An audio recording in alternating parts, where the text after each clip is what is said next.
Pause a few seconds for the music, right? Yeah. Just makes my job a little easier. Heck yeah. Almost Christmas, man. Yep. You in the spirit? I think we both had difficulty getting in the spirit a few weeks ago. Yeah. I could maybe be a little bit more in the spirit, but I'm pretty in the spirit. Like I'm up in it pretty far. Yeah. I've been feeling it for a while. I was just looking at model train sets to get for next year's Christmas decorations. Yes. Gotta try to find a way to have it be mounted on the walls and just travel around room to room. It's really elaborate. Maybe not the whole house, maybe the downstairs somehow. I just don't know how to get across the stairway part. Mm-hmm. That'd be pretty tricky engineering. I just think that iconic toy train sound, that'd be nice. Yeah. I agree. But yeah, we're up in it. I have been feeling it more and more with the decorations, with the lights in the house, in each of our houses. But just more and more each day, the closer and closer we get to that meal. I did the final shopping this morning. Mm-hmm. We should talk about this. It got cold all of a sudden. Yeah, I mean, I was definitely going to bring it up if you didn't, but... The whole nation's feeling it. Yep. Our friends up in Iowa are hopefully alive right now. Mm-hmm. Wind chill, or it feels like negative 38 last I saw. Where here it's a lowly... What do we got right now? It's 24. A true 23. True 24 feels like 10. But I was just outside in short sleeve shirt, gym shorts, and flip flops. So it was fine. Yeah, I tend to get cold pretty quickly, and I'm in blue jeans and the army fleece from back in the day. Yeah. And I feel like as long as I could putter about and blow steam out of my mouth, that I wouldn't have gotten too cold. So the grocery shopping this morning. I think you guys get groceries delivered, right? No, through the pandemic we did, but we're back to going to the store. Okay, yeah. I, also because of the pandemic, would order to pick them up, right? That people come out and put it in your trunk. And have never had an issue doing it the night before. Yeah. If you wake up early enough, you could do it the same day. Yeah. And maybe pay a $5 fee, but usually not. And yesterday afternoon, because I've had my list built for a while, and started to, put the things into the cart, but then Ashley and I have a system where on the fridge, we've got our paper and pen and anything that's out of the norm, because there's the same stuff we get every week. I've got an HEB list for things I get every other week, and then I've got an HEB list for the everything else.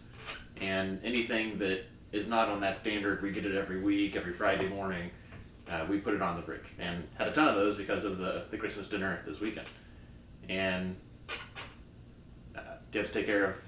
Okay, so had a ton of those, wasn't able to put them in the afternoon for whatever reason. 7 o'clock, so not 11 p.m. or 11:30, but 7 p.m. I go back to it, and all of the morning slots are gone at the HEB I prefer to go to, as well as the next two. Yeah. I was like, all right, I guess I'm going in. Raw dogged it? Yeah, got up, bright-eyed, bushy-tailed, and was in there for an hour and a half.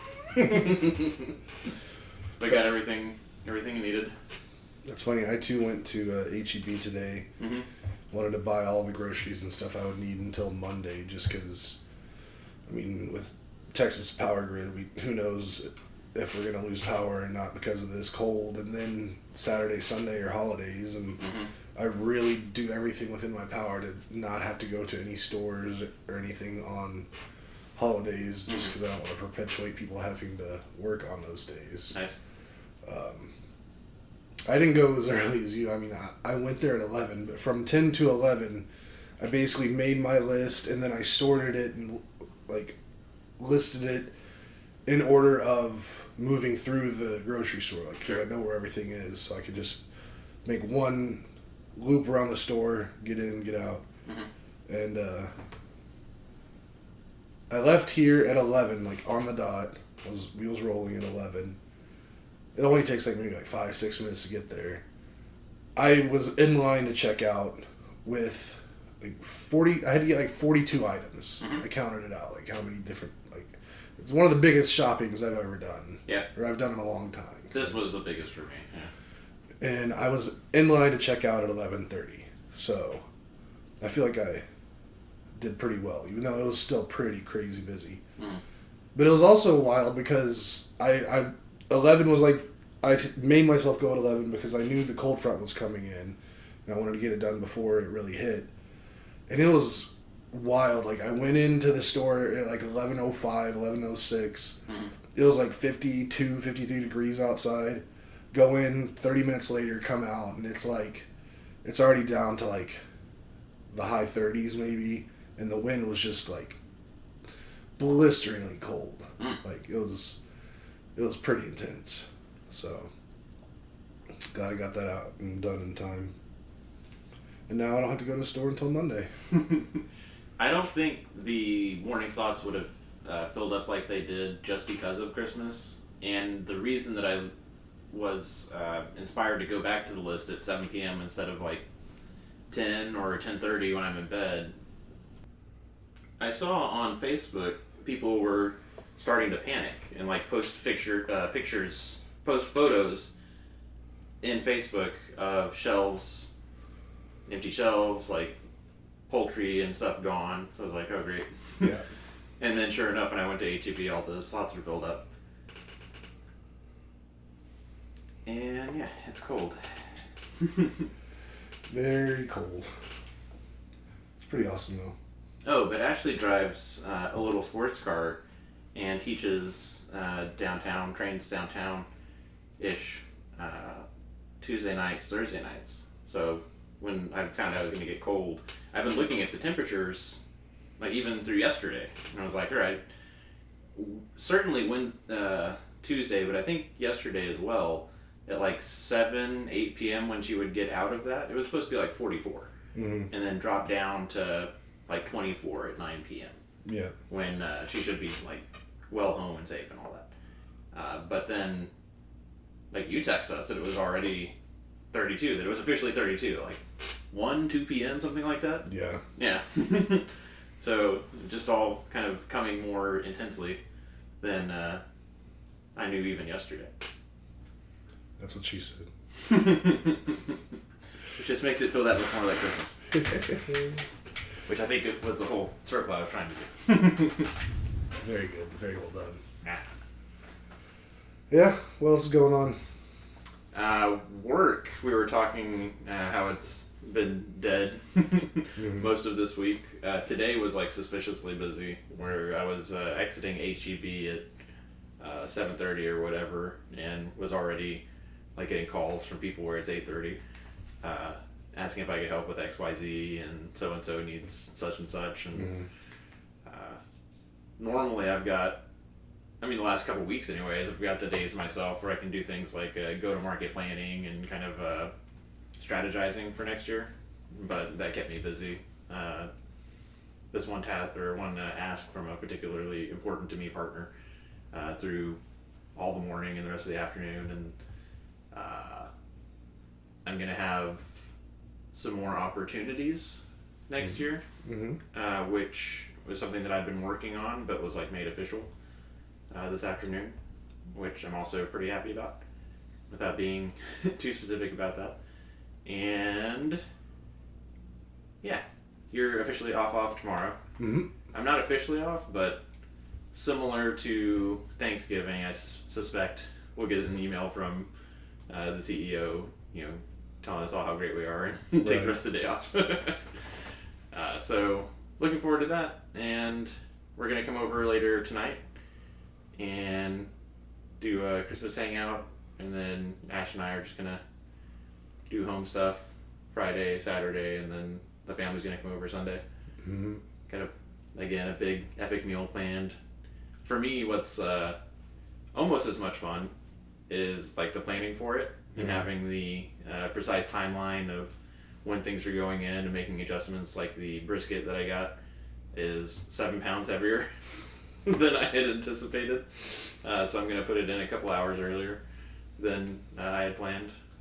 But it's sort of like the fantasy draft, where it's something that I prepare for like well in advance and enjoy making the modifications. Right. That's me being silly. You silly goose. One thing I liked about the cold that happened today and a little bit yesterday, Jamie had texted us, or first I think you had said like I hope Jamie and Corey are still alive because they're in Iowa. Oh yeah. Then that was yesterday. I was curious what their forecast was, so I looked it up. Yeah. Like, oh snap. And that got Jamie chatting, and then Stephanie. I'm intentionally not using last names just because I haven't asked him to or anything, but in our fantasy football league, that Stephanie sent photos from like the beach or whatever, and hadn't heard from her like all season in the chat. And then Lauren got on.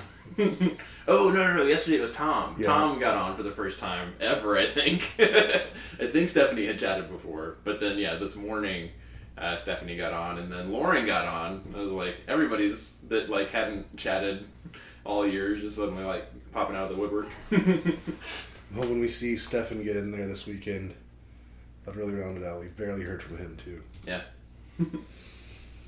It's a lot easier to get in there and talk when you're not worried about the playoffs because you're not in the playoffs. Mm-hmm. I have to assume like the cold weather and like that affecting everybody in the nation though is kind of what drove them to the chat, was to see like what are people in Houston doing? Yeah, I believe it. Mm.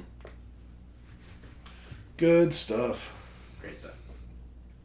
Did you do you ever like re-listen to the podcasts like before we jump into the next one? No. I used to, like, maybe the first, like, 5 or so, I definitely listened to, like, the whole thing. Maybe not right before, but I'd listen to it after we recorded it. These days, not so much. I'm just kind of saving them for down the road whenever what was going on in 2022? And go check it out. Well, last week, we had talked about, like, a big week in science. Mm-hmm. And you had talked about how like theories are theories, and that there's things that we think we know, but we don't know what we don't know. Mm-hmm. I think you were talking specifically about gravity, but I was talking about, I think kind of similarly, but there was not an experiment, when it comes to gravitons and understanding like what they do, and if they actually exist and do what was theorized that they do by Einstein. It wasn't until 2016 that we had the equipment necessary to pick up a super rare event of two black holes colliding, and like verifying that theory is, well, now we actually have like at least one experiment, at least one like observation of we thought something would happen, and then when the actual event occurred, that did happen. So great, we're on the same page with gravitons and the nature of existence itself and what happens when a whole lot of energy runs into a whole lot of energy and a whole lot of gravity runs into a whole lot of gravity. Were there any other kind of like examples of we don't know because we haven't really tested it yet that you could think of? Not off the top of my head. I was looking into this the other day, and I got sidetracked with stuff. I went into a pretty deep wormhole about gravity. But off the top of my head, I can't think of anything else. I mean, I'm sure I'll think of something as soon as we get off of this, or I'll find something. That stuff finds me, and I find that information every once in a while. One of my great existential like sci-fi fears is that there's like really fundamental stuff that we don't understand, that like a switch will flip and like the sun turns off, that kind of thing. I thought it would be really neat if we've been watching that show The Expanse, right? And no spoilers, but there's a scenario that comes up to where when you're in space, if you're not moving very fast, it's like being stuck in the middle of the ocean with no wind, and you're just fucked. Yeah. Like, you will run out of oxygen and provisions and stuff if you can't get from where you are to where you need to be. Like, if you're only moving at, like, 300 miles an hour or something that's super fast to us, but doesn't mean shit in the context of space. Right. I always thought it would be neat if we get to the edge of the solar system, and it turns out that when you leave a solar system and you get to that space between solar systems, that you can move much, much, much faster than you thought you could, and that you just like leave one star system and just like immediately enter the next one. Because we haven't really had a chance to experiment with that, and how neat that would be if that was the case. I mean, we got the Voyager probe out there somewhere. I don't think it's truly left yet. I think it's like on the shell or on the edge still. But even further out than that, I mean. Yeah. I don't know, it just... Yeah, that's just something really hard for us to even test right now. And I mean, obviously, I don't think there's anything that would really indicate that. Like, I think... We have had interstellar objects enter our space. And I think we would know if what I wish was true based on how that thing behaved. I forget the name of it, but the Hawaiian named rock. Yeah. Yeah. I mean, I think that's the only interstellar object that we know of has come through. And I was reading about that the other day, and that all kind of seems pretty weird. Like, the thing did not behave according to our physics. Like, it got to a point, made like a hard turn, and then like accelerated faster than the normal gravitational forces of our solar system allow for. In just in the natural process, like it accelerated out here. So that's pretty. Well, shit. Maybe I'm right then. It's pretty fun. Maybe it left its whatever and then traveled super fast between stars and then entered ours and slowed down, but not really. I don't know. I mean, I don't. Nothing just off the top of my mind, like just. Logically, it would make sense for you to be able to go faster once you're outside of a system. I mean, it'd be super awesome. I mean, it'd really help us out. It'd super help us out. Because that's... I've been reading a lot recently about, like, interstellar travel and mankind, like, populating the stars and whatnot. And it just seems like it's so hard. I mean, one big thing is, like, if you can get up to, a reasonable speed to travel, to even have, like, a generational ship where it would take, like, 80 years 80, Jesus, okay. to get to the next whatever star you're going. I mean, there might be closer ones. I don't know. I'm just throwing a number. But, just to get to a reasonable speed to make that happen, like, then you got to think about, well... What if you hit something? Yeah. Like a marble-sized piece of rock going through a ship traveling that fast is gonna go through the entire ship and probably destroy it. So, like, how do you build like a defense, like shield that keeps that stuff away that you can like repair while you're out there? And the thing is, like, it's not like if you're going that fast and something happens, you can't just stop and fix. Like, right. Half the trip there is accelerating, and the other half the trip is slowing down. Like, you're going so fast, so it takes a long time to stop. So, I mean, how do you even get around that? That's something my dad would think of immediately. Is that you start moving that fast and just anything becomes a nuclear weapon. Just from the energy and speed. So yeah, we got a lot of stuff to figure out. And each of those things to figure out is like its own generational challenge. It's like, okay, we'll invent force fields. Okay, do you think we wouldn't have done that already if we knew how? But maybe the reason we can't have force fields is because it takes too much energy. Well, what if energy was infinite and abundant? Well, then we just figured out fusion ignition. So maybe.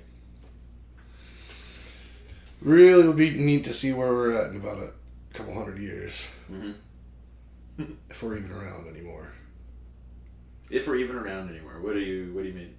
We're probably going to nuke ourselves to death before then. You think so? Yeah, or the planet's just gonna get fed up with us for fucking it over for so long, and it's gonna blow Yellowstone, and then we'll just start a new ice age for a bit. The planet will cleanse itself and then start over. We talked last time about the internet being a technology too advanced for that we didn't have the moral or ethical framework to deal with this new power. We don't have the responsibility to handle this power. Mm-hmm.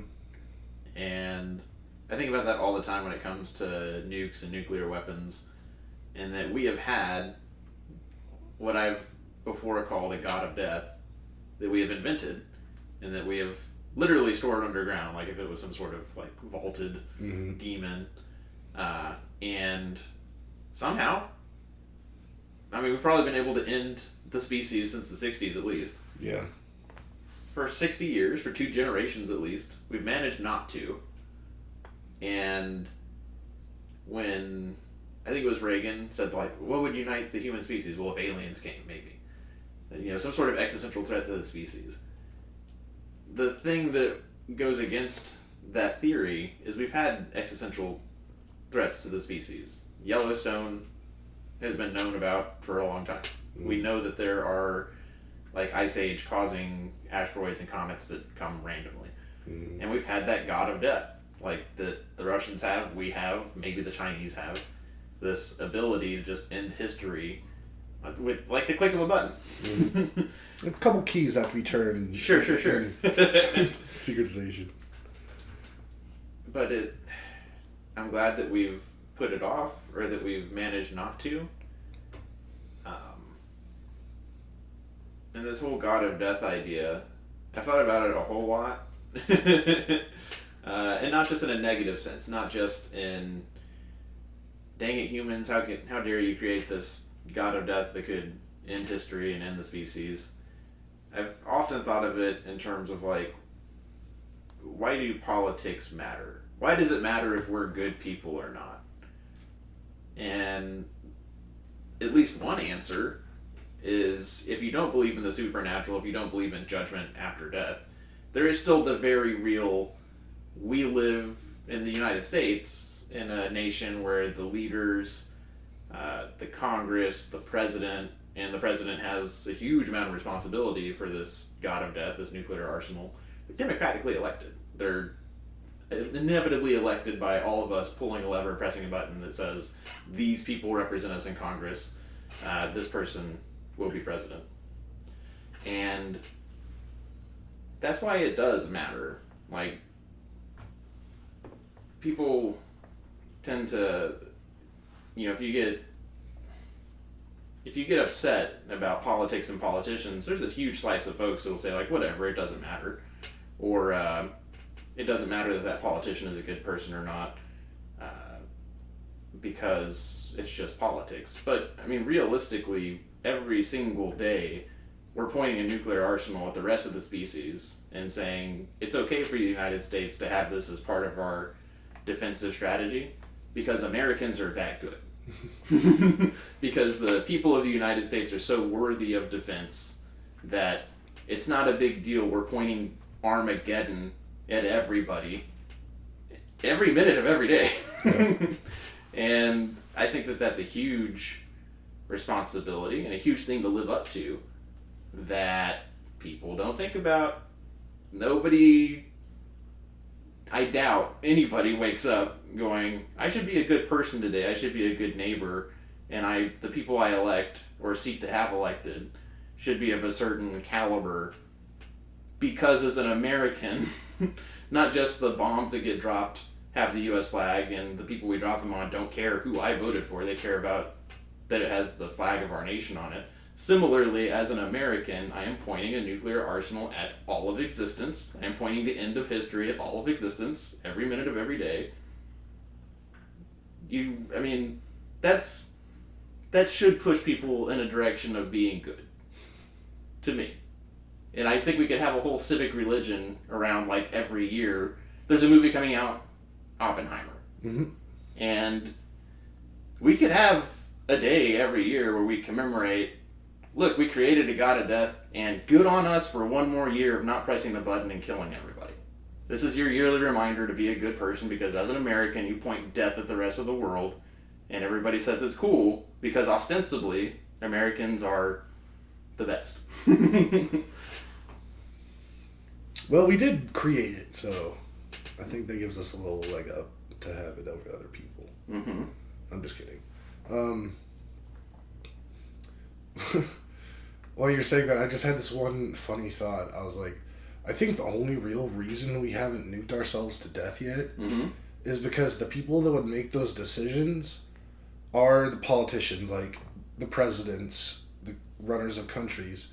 To get to that position in the world today, like, you've got to be have a pretty big ego.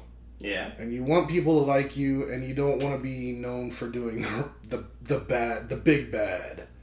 So I think it's their egos that are keeping them from it. If we got like an egoless, crazy person in office, I think, like, yeah, it could be bad. Yeah, that does beg the question, like, what type of person is the person that would actually end all history? I mean, is it an egoless person, or is it a person with a bigger ego than we've ever seen? I mean, I'm just going to go ahead and say it. I think if Donnie got a second term, there's a real chance that we could have started something bad. That he would have done it. I thought there was a chance for that like his last thing in office would be to like nuke Iran and be like, who's going to say I'm a bad guy for nuking Iran? I'm just going to say that I saved Israel and by nuking Iran, and then, come at me. Although I like to believe that there's enough people around a president or someone that if the person ordering the launch was off their rocker, that someone would just step up and be like, no, you gotta go. I think it'd have to be literally the people right next to the president, because I think the key turners are like intentionally like out of the process. They just get the order and they're supposed to do it. Like, they don't know why or what geopolitical thing's going on. True, but I can't imagine the president could make that order, like, by himself in the Oval Office. Like, make the call, like, do it. I could be wrong. I don't know how it goes, but I feel like there should be, like, a couple people there be like, okay, he's not crazy. He didn't stroke out. Like, believe him. You might look into it, because it does seem to be a pretty unilateral thing in the United States. Specifically because, ostensibly, you only have like 15 minutes to respond to a strike. So that it's intentionally streamlined. Which, again, is why it's not a small thing to elect the president. Or to elect anybody. Oh, man. I spend a lot of my time, like, forcing myself not to think about these kind of things. Because it gets real depressing and scary. But at that point, like, and I don't blame you, because, I mean, and you don't even have kids, right? No. People, again... I don't think so. Brought this up last time. I don't think so. We have to make allowance for the fact that at least half of the folks just want a summer that never ends. A good crop in a summer that never ends. And that they don't want to have to think about these things. But at the same time, aren't we all expected to and beholden to, and aren't we all obligated to think about these things, again, specifically because of that god of death that is like ours to unleash if we don't think about these things? Well, yeah, you gotta think about it every once in a while, but you can't be thinking about it every day. Is that why we get bad outcomes, is because we only think about it every once in a while? I don't think so. I mean, I guess it depends on how often. Like, how often are you thinking about nuclear Armageddon? Like, is it 5 times a week, 7 times a week? At least once a week. I'd say I'm probably about once a week these days. Maybe before. Well, no, it's probably been once a week for a while. Yeah. The whole Ukraine thing is definitely, it comes up a lot in my timeline. Just wondering what old Vladdy's gonna do over there for his end game. Like, because I mean, he's got like cancer or something. Like, he's on the decline. I've heard reports that like he's not gonna live for a whole lot longer, probably. So, yeah. Like, what is he gonna do on his deathbed or right towards the end, or are there people on his end? They're gonna just be like, "No, you're done." You know, we've got that closet that has the like our extra pantry, but then also has the bins in it that is like just put the bin in the trunk and go. No. Yeah, well, we've got that. That is in no small part Ashley's anxiety generally, but then me specifically, when that war kicked off in February, I was in San Diego for a trade show, and kind of called it. And then when I found out that Putin wasn't in Moscow, he was at some mountain location. Yeah. I was like, I don't like this at all. So I did. Ashley and I together did make arrangements of if we, get away from population centers alert that we can just throw Cartman in the car at the time, but then also our 2 plastic bins with everything. Bug out bins. Throw them in the trunk and take off. And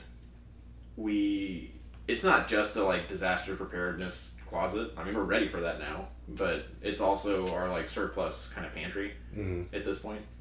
So where is this pantry located? Under the stairs. Okay. Yeah. I just needed to know where it was now. Yeah. But it was because of that situation. Was Ukraine kicking off. And I guess if it hasn't happened yet, I knew that it probably won't happen generally. But who knows, man? I mean, again, I think we should celebrate. I think it should be acknowledged every year at least that we haven't done it, that we haven't set fire to the world and ended history. What would be the appropriate day for that to be the holiday? Would it be the detonation of the first A-bomb, or? I'm into that. Maybe if there was some spectacular treaty of, hey, we're going to really earnestly try to take these stockpiles down. Maybe that could be it. Maybe we've already had such a treaty that we celebrate on that day to kind of reinforce, hey, at one point we started moving in the right direction. Can we keep doing that? I'm trying to think. Is it something you'd want in the Christmas season? Lump it in there, just in the Thanksgiving, Christmas area. Just be more grateful, thankful for things. Do you want it around 4th of July? Because we're America, we're badass. We killed we created a doomsday device, and we're choosing not to use it, so we're cool. It does feel like a summer thing. Yeah. Or maybe it's just before winter, so that you're or maybe it's just after winter. I mean, it's you guys didn't like that cold, right? All right, we don't want nuclear winter. Okay, I can get behind that, an early spring, I guess it depends on, I'm thinking seasons in terms of the weather, and that can be different in a lot of different places. Right. Winter doesn't actually start till, yesterday was the Solstice. So we got 3 months, so what's that? Into March. So Easter's right around there. It's not bad. It's good kind of symbology. Okay, so we'll get in the Easter realm. Maybe April 20th. Yeah, that sounds good. Or maybe it should be March 21st. So it's 3, 2, 1. A countdown to an explosion. Maybe I like that. I don't know, I'm just getting silly over here now. Forget why we first started talking about that. The internet is more powerful than we're ready for. And I was talking about how if we're even around for the space travel. Oh, yeah. The Fermi paradox, that if there's so many stars and so many aliens, why haven't we run into any? Mm-hmm. I hope we're not just living that out right now. It's oh, this is why. That whole thing is pretty interesting. We could have a whole podcast about that. Yeah. We got kind of deep there, but... That's why we do this, right? Yeah, absolutely. We also got to balance it out, so I'm trying to think of something silly. I just have another negative downer thing. Alright, get it over with. And while you're talking about it, I'll try to think of something to... So the internet being more communication and connectedness than we're ready to handle. It's not really a new phenomenon. It's definitely new in its consequences and scale and reach. Mm-hmm. But we've seen it at least twice before.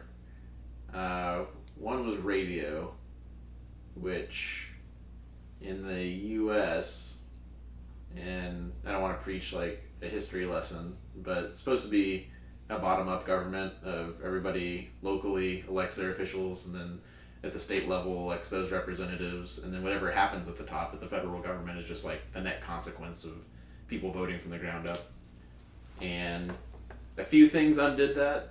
Like, one is the U.S. kind of embracing empire, which before World War I was like very much shunned. Mm-hmm. But then after the Spanish-American War was kind of like, oh, we're doing things in Cuba, we're doing things in the Philippines, we got a world-class Navy now, maybe we can flex the muscle on the world stage. But the founders would have been like, don't do that. But then World War I, we saved the world, but we still didn't want to be part of the League of Nations or any kind of like UN type thing. Right. But then radio came. And all the little bubbles of regional communication where you've got a regional newspaper, or you've got like the one city in your state that everybody goes to learn about what's happening in the rest of the state and the other cities and the other states. Now it's just like everyone connected all the time via radio, mm-hmm. but it's only one-way communication. Mm-hmm. A lot of people blame radio on like the rise of Hitler and like fascism in Europe from the same thing, like, but not in the U.S. and Europe, and having that one-way mass communication. But definitely the more famous example is the printing press. Mm-hmm. And that was like a 15th century invention, and then it was like 2 generations after the printing press was invented before a guy named Martin Luther stapled his 99 what was it, I think theses, or his 99 issues with what we would call the Catholic Church, but was just like the church at the time. And that set off like literally hundreds of years of religious conflict in the Western world, in continental Europe. Right. And it's a lesson that we should learn from, that you get all this, there's another side of it. Like, as bad as the internet is right now, it doesn't mean it's always going to be this bad. Like, eventually people learn the lessons and break the things that they're going to break, but then see like, oh, okay, that was awful. That we had the printing press and then hundreds of years of conflict, or that we had radio in World War II. I don't know what terrible thing the internet will bring or has wrought. It hasn't been around a couple generations. Like, we're the first generation to see it from the start. And we'll live and die. And there'll be another generation that'll live and die. And then who knows what'll happen. Or maybe that's getting shorter, because the printing press was 2 generations, and then radio was almost like immediately there were issues. So maybe we've seen the worst thing that the internet's going to do. Maybe. I doubt it. And I think the internet's a little different in this situation. Oh, yeah. Besides printing press or the radio, because, like you said, like those things, and even television, it was one-directional. Mm-hmm. The consumer or the person getting the information didn't have a voice to then project back. We have that now. Mm-hmm. Like, that's the internet. Like, that's the whole thing. Like, you can say anything, and then there's going to be people that are going to come and say whatever they want to rebuke or just to go after what you're saying. So I think more than those other things in the past, it's weaponizing the worst of the worst people out there. And I mean, I think that's why 20,000 kids were killed in schools this past year or something, and January 6th happened, and I mean,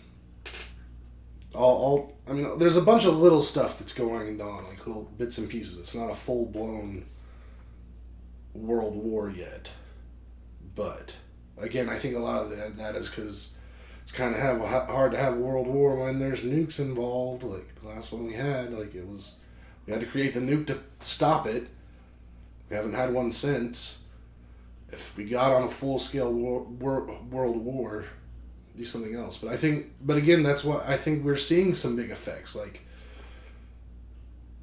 just we'll say Iran, like back in the 60s, 70s, they were a pretty normal on the up and up kind of country for the most part, but then it got bad.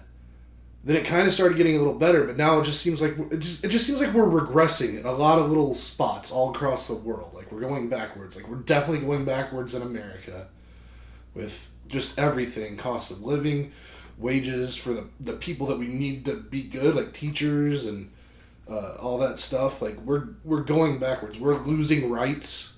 Like who loses rights in 2020s? Like, am I right? Like. It just passed Marriage Equality Act like last week.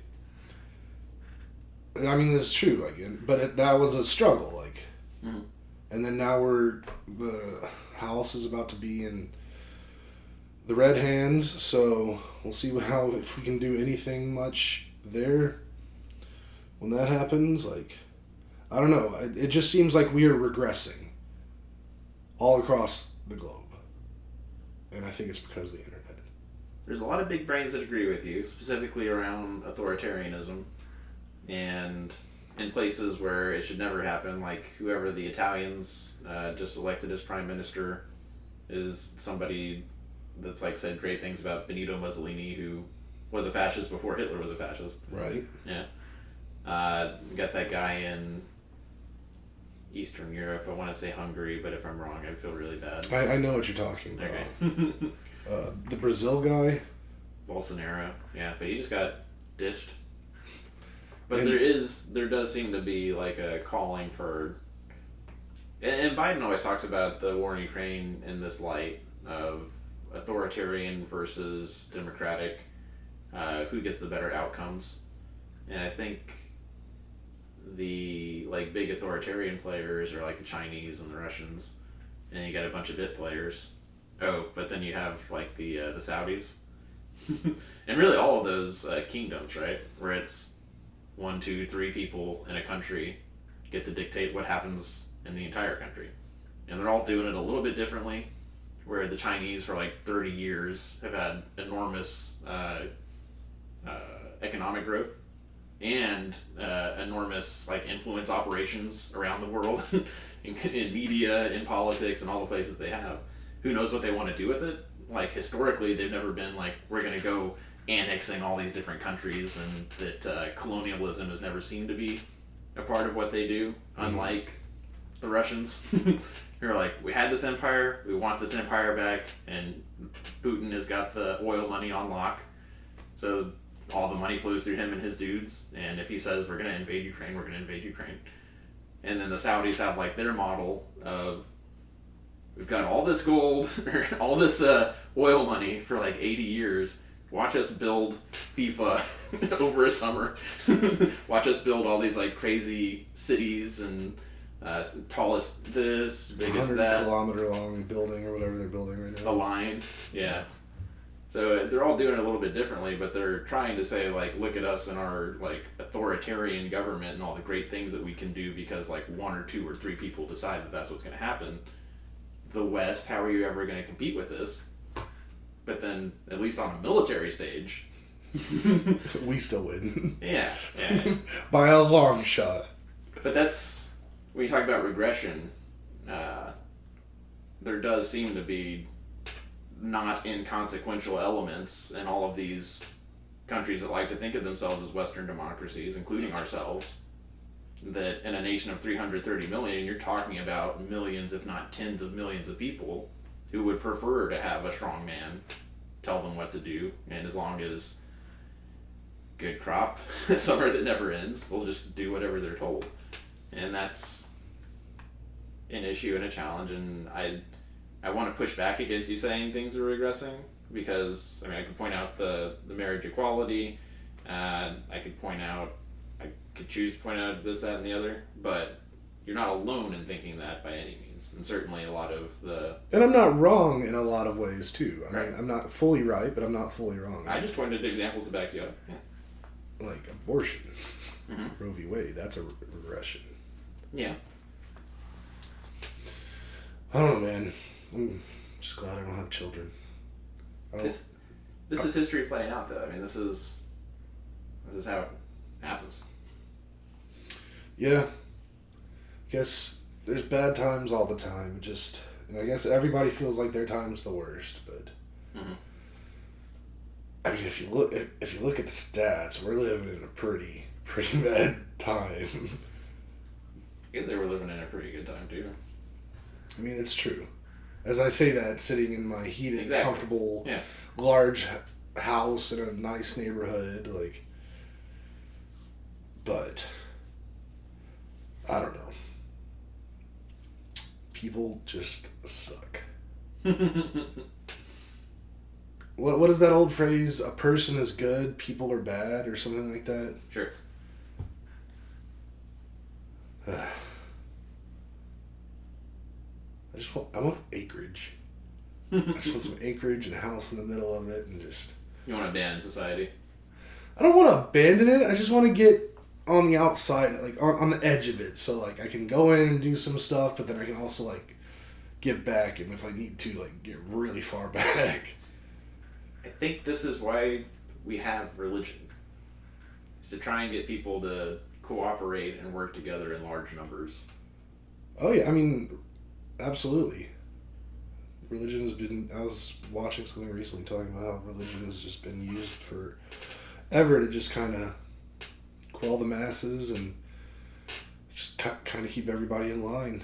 I think a lot of people have felt like you feel of, I can be happy if I'm by myself or with just the people I care about. And you could probably build a house and build a farm and feed yourself. But if you ever want to do anything bigger than that and bring together people you don't know, that you need to have some sort of please be good to each other institution.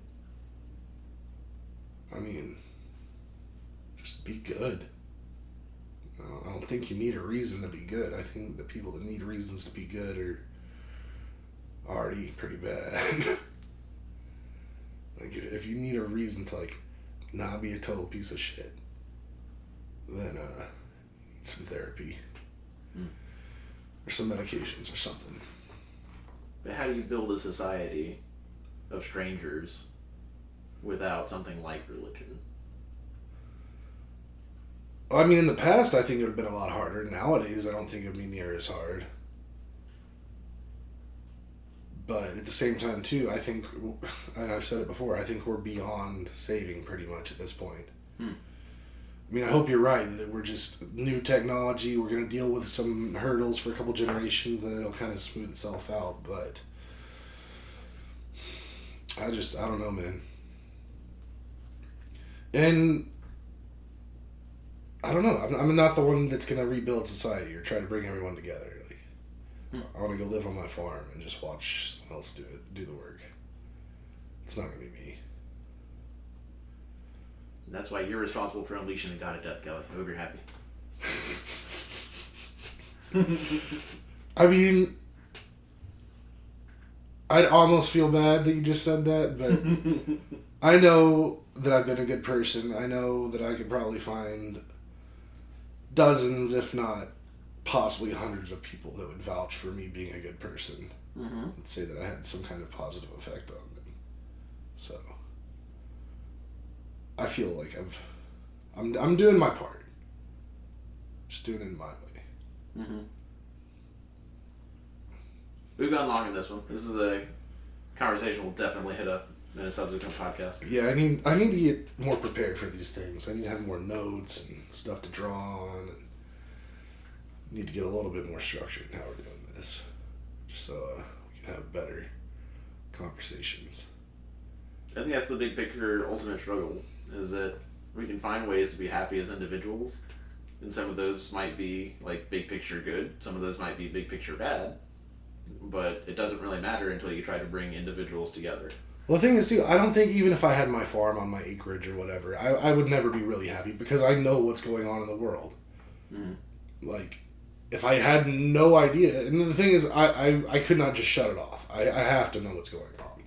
As much as I say I avoid news and I try not to think about these things, I know what's going on. Like, I read plenty of stuff, like, and I have to, because I have to know what's going on. I can't just shut it out. But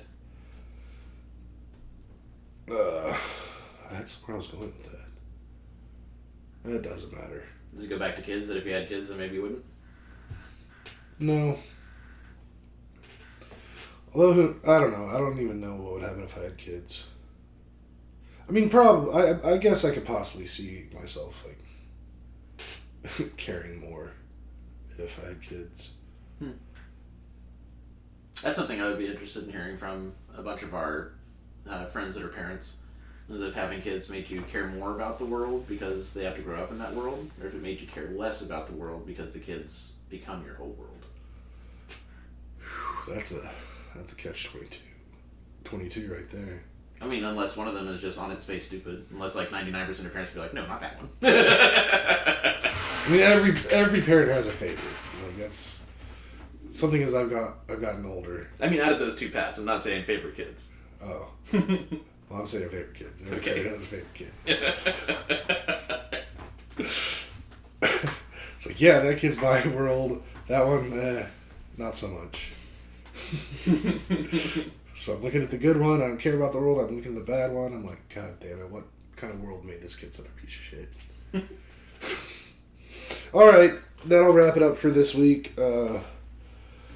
Yeah, I guess we won't be on here again until post-Christmas, pre-New Year's, so maybe we'll have something fun set up for next time. You'll have notes for my brisket? Mm-hmm. Maybe duck? You want to try some duck? I absolutely want to try some duck. Alright. Alrighty, everybody, don't forget to like and subscribe, ring the notification bell, and have a great Christmas, happy holiday, whatever you're celebrating. We love you. Don't be a piece of shit. Be a good person. You don't need a reason. If you're still listening to this, thanks. Love you guys. Bye. Bye.